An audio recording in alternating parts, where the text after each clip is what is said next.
2025 gibt es den PM-Truck seit 20 Jahren. Denn 2005 auf den ZLF in München haben wir den ersten PM-Truck vorgestellt.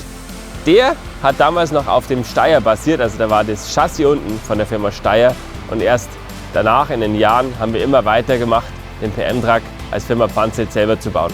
Heute sind wir so weit, dass eigentlich der PM-Truck eine komplette Eigenentwicklung aus dem Hause Pfanzelt ist. Der PM-Truck stand seit jeher für Vielseitigkeit, nicht nur im Forst, sondern auch in der Landschaftspflege. Heute sind wir bei der Firma Bredenstein. Die Firma Bredenstein setzt schon den 4. PM-Truck ein, sogar 2 aktuell gleichzeitig. Sowas freut uns und das ist spannend und da wollen wir heute die Firma bei einigen Einsätzen begleiten.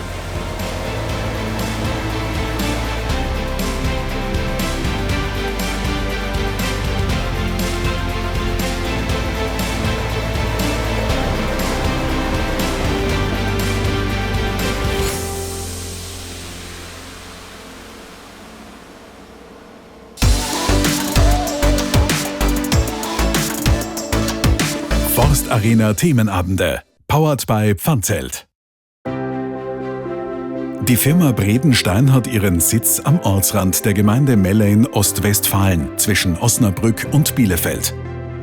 Geschäftsführer Christian Bredenstein stellt uns sein Unternehmen und die verschiedenen Geschäftsbereiche kurz vor. Bredenstein. Wir gestalten Natur, wir bieten Forstdienstleistungen, Gartenlandschaftsbau und Baumpflege an. Wir sind ganz vielfältig aufgestellt, wir haben einen großen Maschinenpark und uns in den letzten Jahren besonders im Bereich Forstarbeiten verstärkt aufgestellt. Wir arbeiten sowohl für private, öffentliche und gewerbliche Auftraggeber, ganz breit gefächert. Wir führen Kleinstaufträge für 100 € aus bis hin zu großen Einschlägen über mehrere Wochen. Wir bieten eine sehr gute Planung an und was wir anbieten, das können wir auch. Wir versuchen die bestmögliche technische Lösung für den Auftrag anzubieten, gerade im Forstbereich, dort die passende Maschine zu haben, die wir dort dann einsetzen können.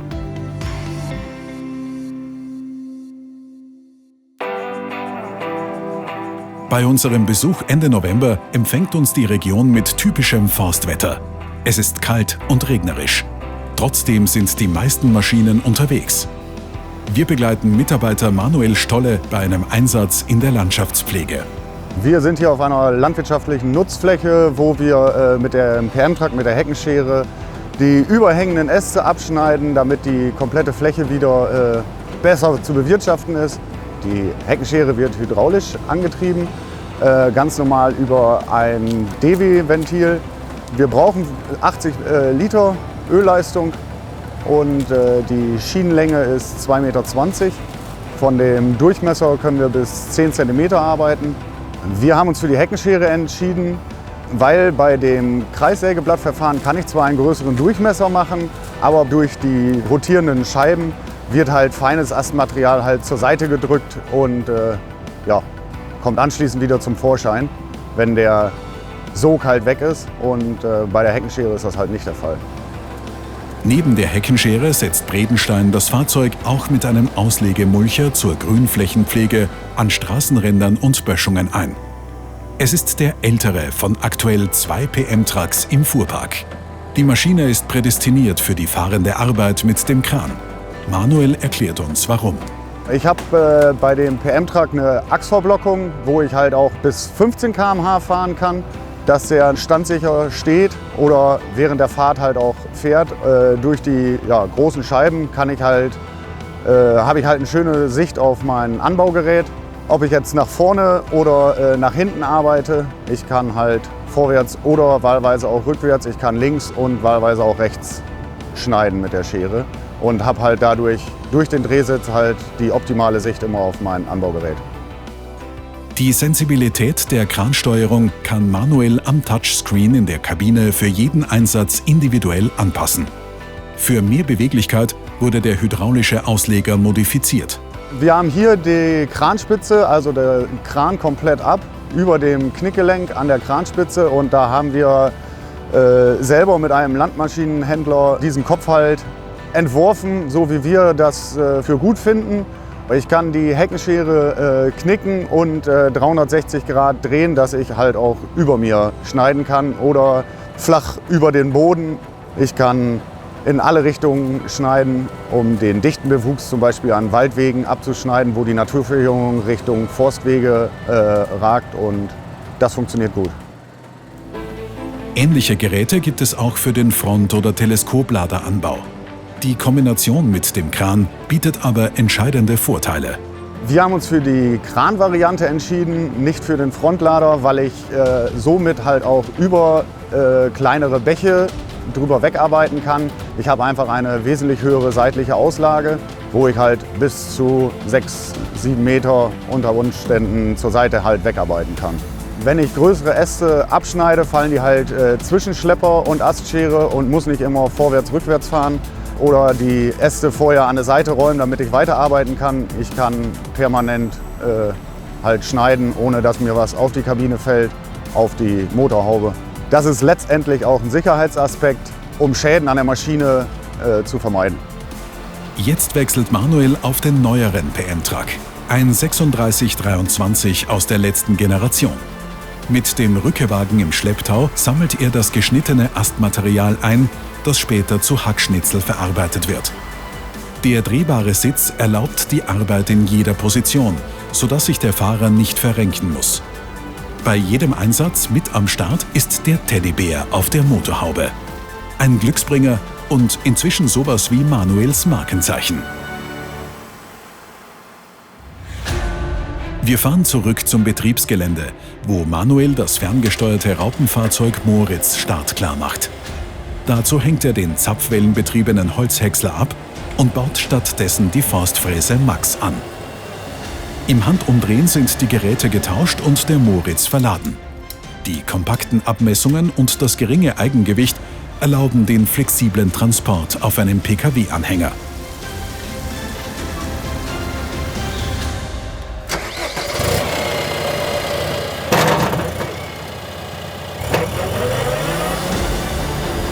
Draußen im Wald erwartet uns jetzt ein ganz besonderer Einsatz. Auf einer Fläche arbeitet der Moritz direkt neben seinem großen Bruder, eine mächtige Mulchraupe von Prinot. David gegen Goliath. Manuel erklärt uns die Hintergründe dieser Aktion. Ja, wir sind hier in einer Waldfläche, die stark mit Brombeeren zugewachsen waren, wo teilweise halt Naturverjüngung schon da ist, wo wir mit beiden Maschinen, die sich halt ergänzen, der Große macht die Hauptfläche und räumt die, und der kleine Moritz, wo ich halt gut durch die Naturverjüngung mit durchfahren kann, um die freizustellen, damit hier eine Wiederbewaldung stattfinden kann. Wir machen viel in der Trassenpflege und auch in der Wiederbewaldung, wo wir halt die Flächen für Pflanzungen oder halt für Trassen damit vorbereiten. Und wie gesagt, hier im Bestand nutzen wir halt den Moritz, um gezielter in die kleinen Ecken reinzukommen und zwischen dem stehenden Holz fahren zu können. Unter der Haube des Raptor 300 dieselt ein 275 PS starkes Sechszylinder-Triebwerk von Caterpillar, dessen brachiale Kraft über eine Turbokupplung zur Fräse übertragen wird. Das schützt den Antriebsstrang effektiv vor Lastspitzen und verhindert ein Abwürgen des Motors. Die beiden Maschinen ergänzen sich bei diesem Einsatz ideal. Während Mitarbeiter Fabian die großen Teilbereiche der Fläche mulcht und Wurzelstöcke entfernt, stellt Manuel mit dem Moritz einzelne Bäume frei. Alle Funktionen bedient er über eine Funkfernsteuerung. So kann er auch direkt neben der Fräse stehen und die Arbeit noch besser überwachen. Speziell beim Mulchen wird die kleine Raupe oft unterschätzt. Kein Wunder, immerhin 200 PS Motorleistung trennen sie von ihrem überdimensionalen Pendant. Im direkten Vergleich schlägt sich die Maschine aber gut. Das Geheimnis liegt im Wirkungsgrad, denn auch der Moritz treibt sein Anbaugerät über die Zapfwelle rein mechanisch an. Man denkt ja, dass das nur eine kleine Maschine ist und nicht so viel kann, aber von der Flächenleistung her ist das nicht so schlecht. Das liegt halt auch immer an dem Bewuchs, was ich untermulchen kann. Die Brombeere, das ist nicht das Problem. Wir machen das im Normalfall mit 2 Überfahrten. Einmal mit Klappe auf, die Brombeere erstmal klein zu schlagen, und dann bei der zweiten Überfahrt rückwärts machen wir die Klappe zu, um den Nachzerkleinerer in der Klappe noch zu nutzen. Und wie man das Ergebnis halt sieht, auch wenn da mal ein größerer Ast oder Wurzelstock kommt, da fahre ich halt auch drüber. Später werden die freigestellten Bereiche neu aufgeforstet. Dazu kommt der Moritz mit einer speziellen Sästreifenfräse zum Einsatz. Das Verfahren haben wir euch bereits ausführlich vorgestellt. Darüber hinaus nutzt Bredenstein die ferngesteuerte Raupe auch am Holzhäcksler und als Fellhilfe mit der Seilwinde. Auf derselben Fläche soll gleich im Anschluss eine große Lärche abgetragen werden. Fabian nutzt diese Gelegenheit, um uns den Fellkran vorzuführen. Ja, wir sind mit dem Ewort Fellkran hier, ein Magni-Hersteller. Wir fahren einen Westec, den CS 750 Smart, mit einer Schnittleistung von 75 cm. Das ist hauptsächlich für Spezialbaumfällung im urbanen Gebiet oder jetzt hier vielleicht auch einmal am Waldrändern, wo man die Bäume halt nicht lang schmeißen kann oder wo sonst halt Hubsteigerarbeit oder Autokranarbeit da wäre. Und damit können wir halt die Äste oder die Stämme gezielt abschneiden und dahin legen, wo wir sie hin haben wollen. Ja, technische Sachen ist ein 6 Tonnen Drehteleskoplader. Wir haben eine Höhe von 30 Metern, eine seitliche Auslage von 17 Metern maximal. Und auf kurzen Armen ja, 6 Tonnen und dann gut, ganz außen haben wir dann noch unsere 300 Kilo. Ja, zu beachten ist auf jeden Fall, die Stammstücke nicht zu groß einzuschätzen, dass man immer auf Nummer sicher ist. Weil abgeschnitten ist halt abgeschnitten. Ne? Wir können halt nicht wieder loslassen und sagen, wir schneiden ein Stück kleiner ab. Man tastet sich halt langsam ran auf der Maschine und dann macht die Erfahrung das irgendwann. Dann hat man das irgendwann, das Gewicht im Auge. Die Maschine sagt mir auch, was er auf der Entfernung noch heben kann. Ja, zur Unterstützung von den Magni haben wir dann oft den PM-Truck mit dem Rückewagen dabei, um in Straßensperrungen oder sowas die Fahrbahn schnell zu räumen und zum Hacken wegzupacken. Ja, das geht sehr gut Hand in Hand. Ja. Es ist bereits der 4. PM-Truck, den die Firma Bredenstein angeschafft hat. An die Anfänge erinnert sich Manuel noch gut.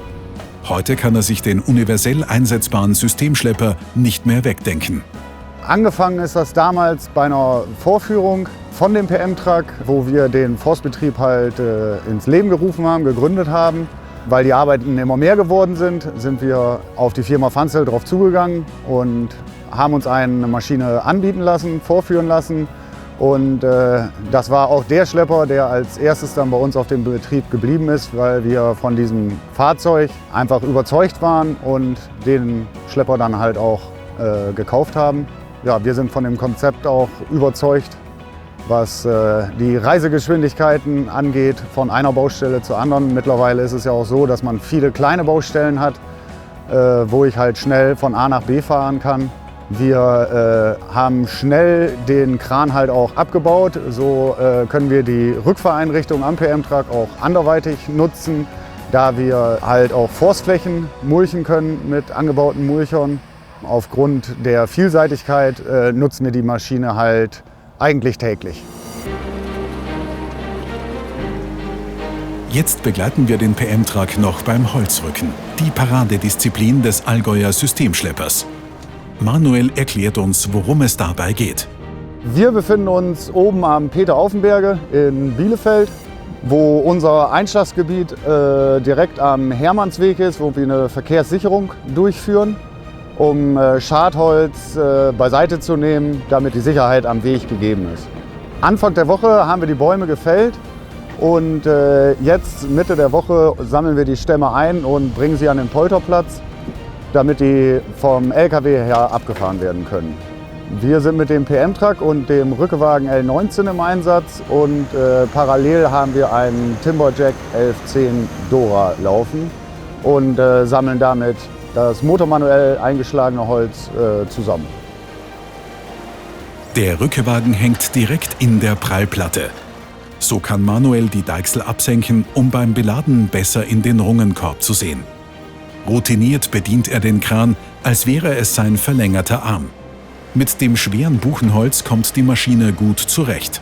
Wir haben auf dem PM-Truck den 7185 Kran verbaut, wo ich persönlich meine, der ist leistungsstark und gibt mir auch im stärkeren Holz die Kraft, um das Holz sicher auf den Rückewagen zu laden. Nachdem er alle Stämme aufgeladen hat, dreht sich Manuel mit dem Sitz nach vorne und kann direkt weiterfahren. Den Kran positioniert er im Stand-by-Betrieb über dem Rückewagen. Ich kann mit dem PM-Truck bis 25 km/h in den Forstbereich fahren, wo ich mit dem Rückezug halt nie hinkommen werde. Die Umstellung vom Fahren zum Laden geht halt bei dem PM-Truck deutlich schneller. Ich brauche nicht absteigen, ich kann alles vom Sitz aus aktivieren und den Sitz drehen und sofort in den Ladevorgang übergehen. Ja.